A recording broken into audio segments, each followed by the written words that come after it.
اعوذ باللہ من الشیطان الرجیم بسم اللہ الرحمن الرحیم قد مکر الذین من قبلہم فأتی اللہ بنیانہم من القواعد فخر علیہم السقف من فوقہم وأتاہم العذاب من حیث لا یشعرون ثم یوم القیامة یخزیہم ویقول این شرکائی الذین کنتم تشاقون فیہم قال الذين اوتوا العلم ان الخزي اليوم والسوء على الكافرين قد مکر الذين من قبلهم تحقیق مکر کیا ان لوگوں نے جو ان سے پہلے تھے۔ یہ جو لفظ مکر ہے نا، مکر کا معنی خفیہ تدبیر ہے۔ مکر کا معنی کیا ہے؟ خفیہ تدبیر۔ یہ لفظ قرآن میں کئی جگہ آتا ہے، اس کو ذہن میں رکھ لیں، پھر اس کا مفہوم اسی کے مطابق ہوگا۔ ہماری اردو زبان میں اس کا ایک ہی متعین معنی ہے، لیکن قرآن پاک میں یہ دوسرے معنوں کے لیے بھی استعمال ہوتا ہے، تو اس لیے مکر کا معنی ہے تدبیر، خفیہ چال یا خفیہ تدبیر، ٹھیک ہے۔ اور اگر وہ اچھے کام کے لیے ہوگی تو اچھی، یعنی مکر کا معنی مکر ہے تو پھر وہ اچھا مکر بھی ہوگا اور برا مکر بھی ہوگا، یا اس کا معنی تدبیر کریں تو اس کا معنی ہوگا اچھی تدبیر بھی ہوگی اور بری تدبیر بھی ہوگی۔ تو کام اچھے کام کے لیے وہ پروگرام ہے تو پھر اس کا معنی بھی اچھا ہوگا، اور اگر برا منصوبہ ہے تو پھر معنی بھی کیا ہوگا؟ برا، کیونکہ یہ لفظ جو ہے یہ قرآن پاک میں اللہ کی طرف بھی منسوب ہے اور کفار کی طرف بھی منسوب ہے، تو ظاہر ہے دونوں کا مفہوم ایک جیسا تو نہیں ہو سکتا، اس لیے اس کو ذہن میں رکھ لیں۔ قد مکر الذین من قبلہم، تحقیق مکر کیا ان لوگوں نے جو ان سے پہلے تھے۔ تحقیق مکر کیا ان لوگوں نے جو ان سے پہلے تھے، یعنی خفیہ تدبیریں کی ان لوگوں نے جو ان سے پہلے تھے۔ فأتی اللہ بنیانہم من القواعد، تو فأتی اللہ، پس آ گیا اللہ۔ یہ لفظی معنی سن لیں پھر اس کا مفہوم عرض کروں گا۔ فأتی اللہ، پس آ گیا اللہ، بنیانہم، بنیان کا معنی ہوتا ہے عمارت، عربی زبان میں لفظ بنیان کا معنی کیا ہے؟ عمارت، بلڈنگ، تعمیر، ٹھیک ہے۔ تو پس آ گیا اللہ بنیانہم، ان کی تعمیر کو، پس آ گیا اللہ ان کی تعمیر کو۔ من القواعد، قواعد یہ قاعدہ کی جمع ہے اور اس کا معنی ہوتا ہے بنیاد۔ اس لیے جب ہم قرآن پاک کو سیکھنے کے لیے جس حصے کو پڑھتے ہیں اسے اس لیے قاعدہ کہتے ہیں کہ وہ قرآن پاک کے لیے بنیاد بنتا ہے۔ تو قاعدہ کا معنی کیا ہے؟ بنیاد۔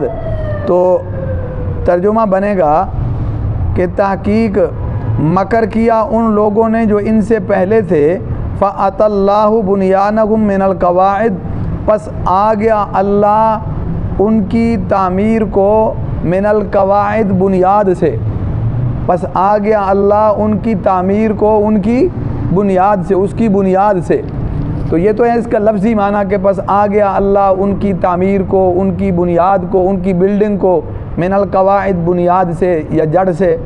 تو اصل مفہوم یہ ہے کہ یعنی اللہ نے ان کے خیالی اور منصوبوں کے مطابق بنائی بلڈنگ کو ختم کر دیا، گرا دیا۔ یہ ہے معنی اللہ کے آنے کا، کہ انہوں نے جو خفیہ تدبیریں اور چالیں چل کے جو اپنے ذہنوں میں جو عمارت تعمیر کر رکھی تھی، اللہ نے اسے اکھیڑ دیا۔ سمجھ آ رہی بات؟ جس کو ہم آسان لفظوں میں اپنی زبان میں یوں کہہ سکتے ہیں کہ ان کے سارے منصوبے خاک میں مل گئے، تو اس کو تشبیہ دی گئی ہے عمارت سے۔ ہم تو اپنی زبان میں کہتے ہیں یہ خیالی پلاؤ بنا رہا ہے، یا کبھی ہم کہتے ہیں یہ خیالی پل بنا رہا ہے، تو یہ یہاں اس کی بجائے عمارت سے تشبیہ دی گئی ہے۔ سمجھ آ رہی بات جی؟ تو ترجمہ کیا بنے گا کہ تحقیق مکر کیا ان لوگوں نے جو ان سے پہلے تھے، فأتی اللہ بنیانہم من القواعد، پس آ گیا اللہ ان کی تعمیر کو، من القواعد، بنیاد سے، فخر علیہم السقف، پس گر پڑی ان پہ چھت۔ جب تعمیر عمارت کو گرا دیں تو اس کا مطلب ہے اس کی بنیادیں بھی اکھاڑ دیں تو پھر چھت بھی کیا ہے؟ گر پڑتی ہے۔ تو پس گر پڑی ان پر چھت، من فوقہم، ان کے اوپر سے، ٹھیک ہے جی۔ وَأَتَاهُمُ الْعَذَابُ مِنْ حَيْثُ لَا يَشْعُرُونَ، اور آ گیا ان پر عذاب من حیث لا یشعرون، جہاں سے ان کو شعور بھی نہیں تھا، یعنی جہاں سے ان کو پتہ بھی نہیں چلا، آ گیا ان پر عذاب کہ جہاں سے انہیں پتہ بھی نہ چلا۔ اور ثم یوم القیامہ، یہ تو ہو گئی دنیا کی بات کہ دنیا میں ان کو یہ سزا ملی کہ ان کے منصوبے فلاپ ہو گئے۔ آخرت کی بات سنیں، ثم یوم القیامہ، پھر قیامت کے دن یخزیہم، وہ اللہ ان کو کیا کرے گا؟ رسوا کرے گا۔ پھر قیامت کے دن اللہ ان کو رسوا کرے گا، اور ویقول، اور اللہ فرمائے گا این شرکائی، کہاں ہیں میرے وہ شریک، الذین، وہ کہ کنتم تشاقون، کہ تم ضد کرتے تھے، فیہم، جن کے بارے میں، یا تم مخالفت کرتے تھے، دشمنی کرتے تھے جن کے بارے میں، دوسروں سے مخالفت اور جنگ اور لڑائی مول لینا، تو ظاہر بات ہے کہ یہ ان کی عقیدت کا ذکر ہے جو ان کو شریکوں کے ساتھ تھی، کہ ان شریکوں کی وجہ سے وہ دوسروں سے لڑائی اور دشمنی اور مخالفت مول لے لیتے تھے، تو ان کا ذکر ہو رہا ہے کہ کہاں ہیں وہ میرے شریک کہ کنتم تشاقون فیہم، کہ تم ضد کرتے تھے جن کے بارے میں۔ ٹھیک ہے جی۔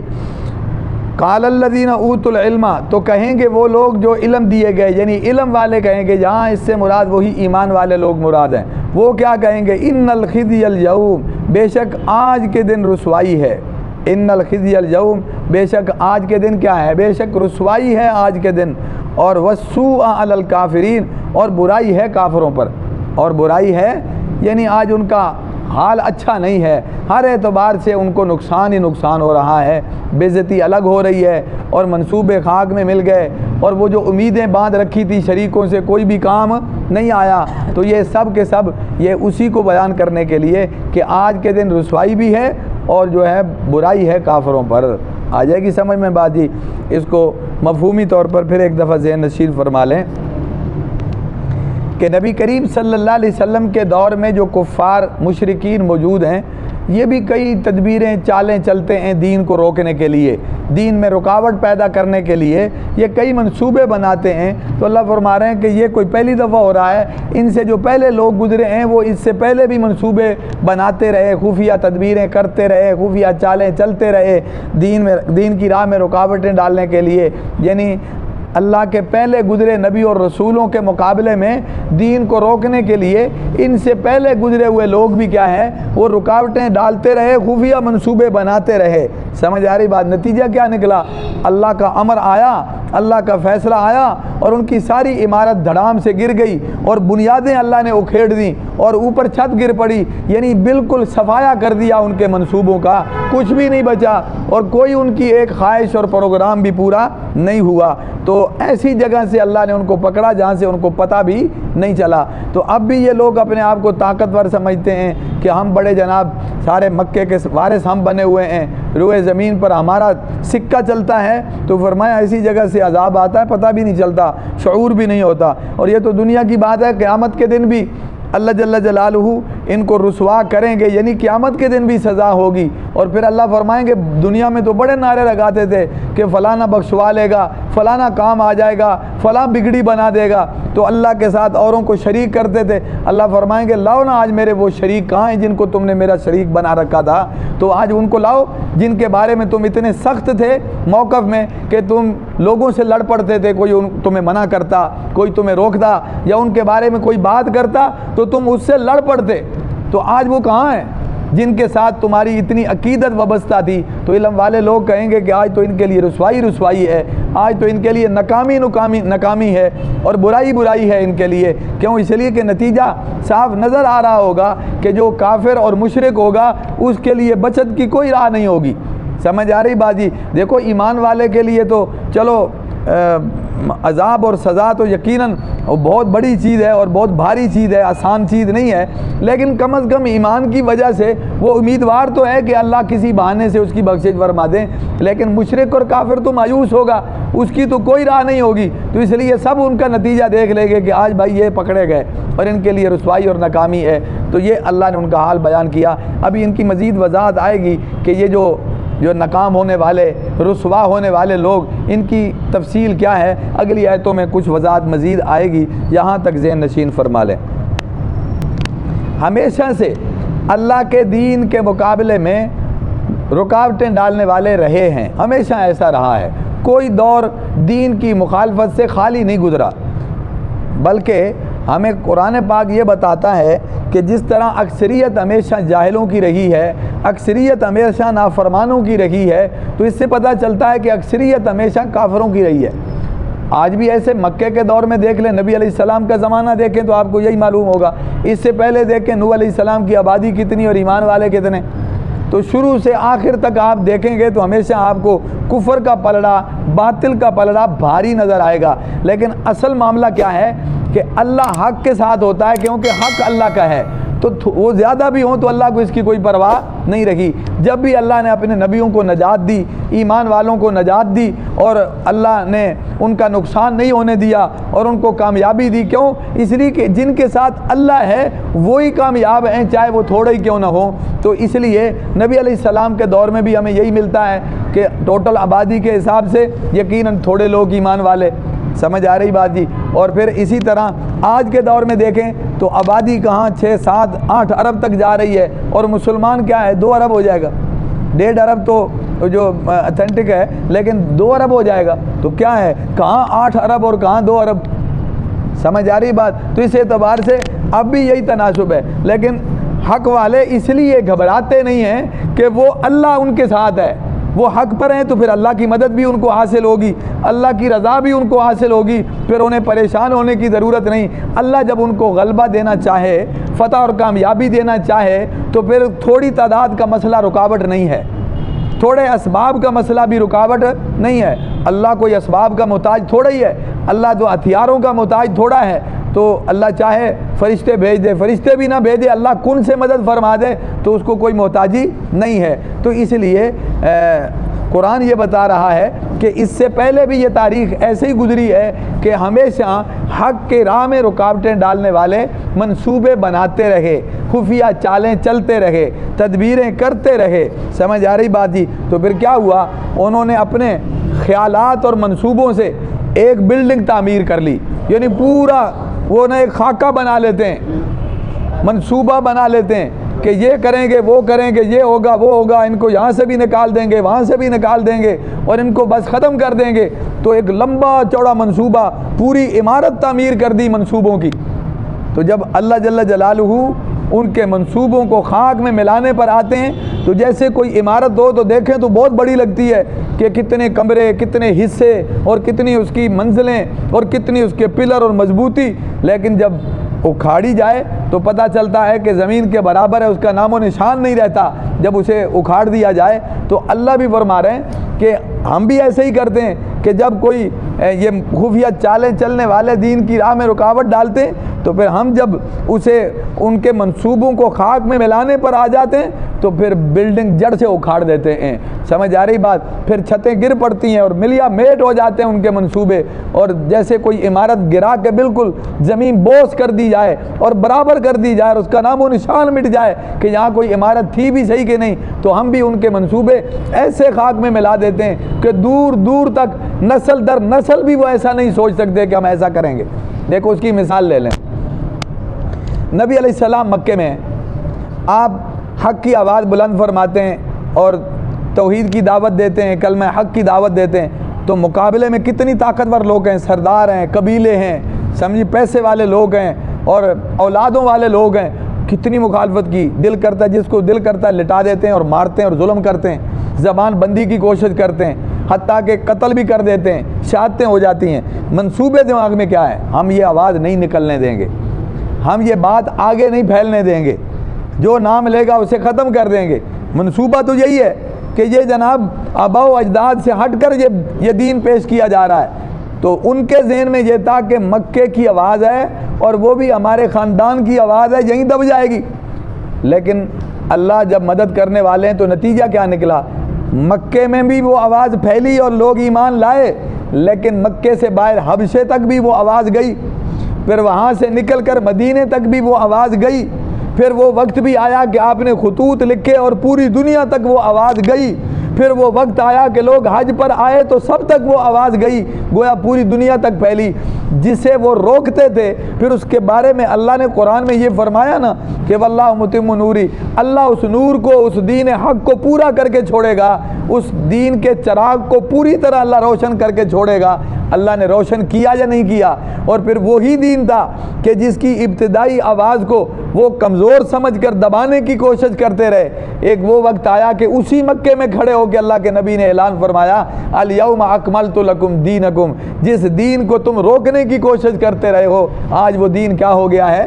مکمل ہو گیا ہے۔ تو اس لیے پورے مکے میں کیا پوری دنیا میں وہ دین پھیلا ہے اور اب بھی موجود ہے۔ نبی علیہ السلام نے پیش گوئی فرما دی تھی کوئی کچا پکا گھر ایسا نہیں رہے گا جہاں تک یہ دین حق کی آواز نہیں پہنچے گی، اور وقت نے ثابت کیا کہ پھر وہ آواز پہنچی۔ آج دنیا میں اسلام کو ساری دنیا جانتی ہے، کوئی دنیا کا خطہ ایسا نہیں، قبول کریں یا نہ کریں، ایمان لائیں یا نہ لائیں، آواز پہنچی ہوئی ہے، پیغام پہنچا ہوا ہے، اسلام کی پہچان ہے۔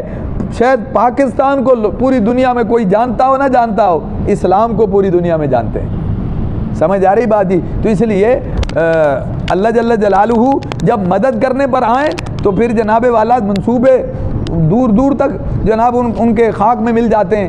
پھر وہ وقت بھی آیا کہ یہ دین تو پھیلا، دین مکمل بھی ہوا، ان کے منصوبے کیسے خاک میں ملے؟ وہ پیچھا کرتے رہے اسلام کا، دین کا۔ بدر بھی ہو گیا، احد بھی ہو گیا، خندق اور احزاب کی جنگ بھی ہو گئی۔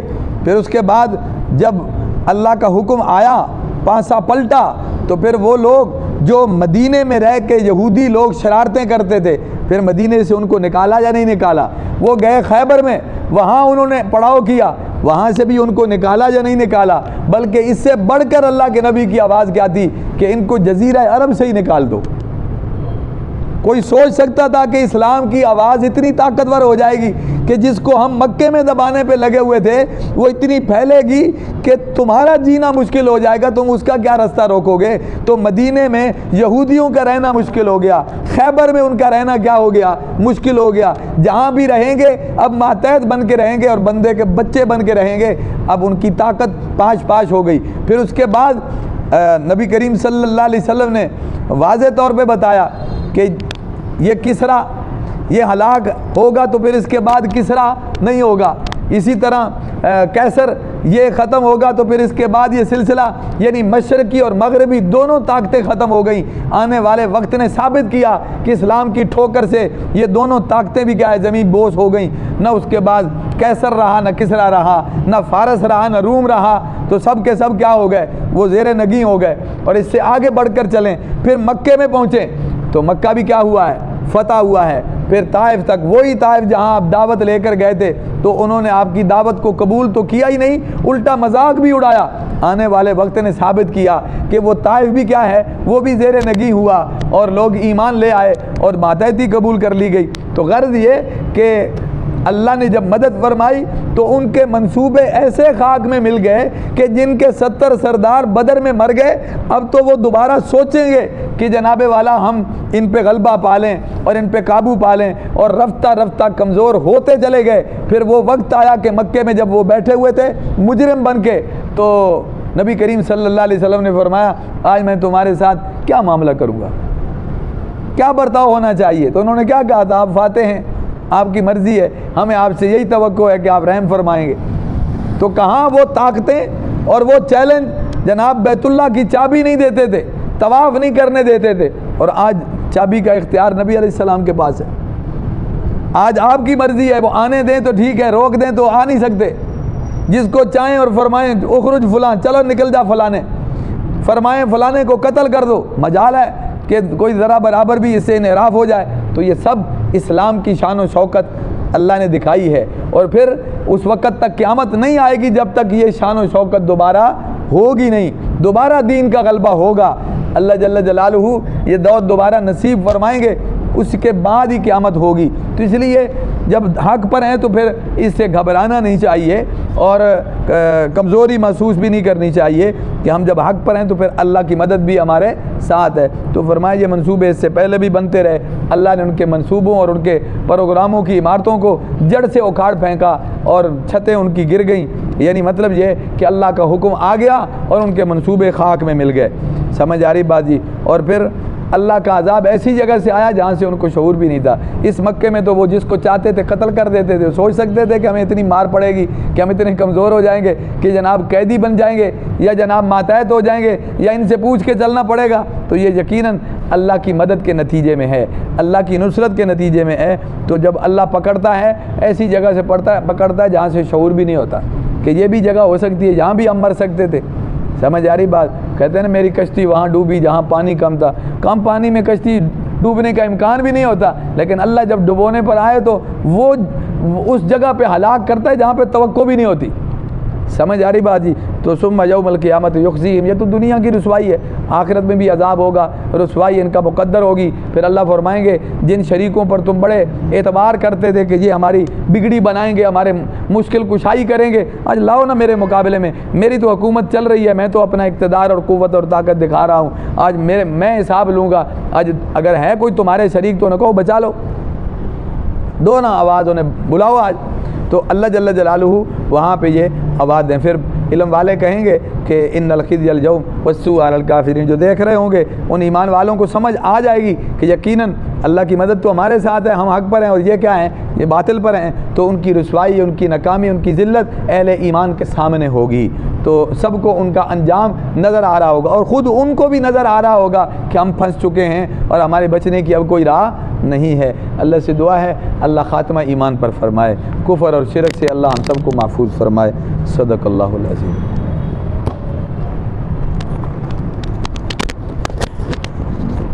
اللہم صلی علی سیدنا.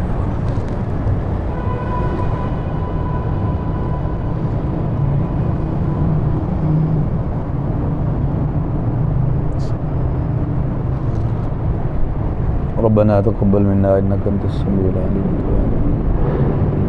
الہ العالمین ہم سب کے صغیرہ کبیرہ گناہوں کو معاف کر. یا اللہ ہم سب کو نیک کرے. یا اللہ جتنا کچھ صحیح پڑھا سنا سنایا جا سکا اسے قبول فرما, اس کی سمجھ نصیب فرما, اس پر عمل کی توفیق عطا فرما. یا اللہ ہم سب کو دین کی خدمت کے لیے قبول فرما. یا اللہ اس پرفتن دور میں ہم سب کے ایمان, مال, جان, عزت, عصمت کی حفاظت فرما, نسلوں کی حفاظت فرما. یا اللہ ملک پر جنگ کے بادل منڈلا رہے ہیں, یا اللہ ملک پاکستان کی حفاظت فرما. یا اللہ ہم سب کے املاک کی, مال و جان کی, عزتوں کی حفاظت فرما. الہ العالمین ہم سب کے ایمان کی حفاظت فرما. یا اللہ مدد و نصرت فرما. یا اللہ پوری امت کو, پوری قوم کو یا اللہ غلبہ, کامیابی, فتح نصیب فرما. یا اللہ ہم سب کا خاتمہ ایمان پر فرما. صلی اللہ تعالیٰ علی خیر خلقہ محمد.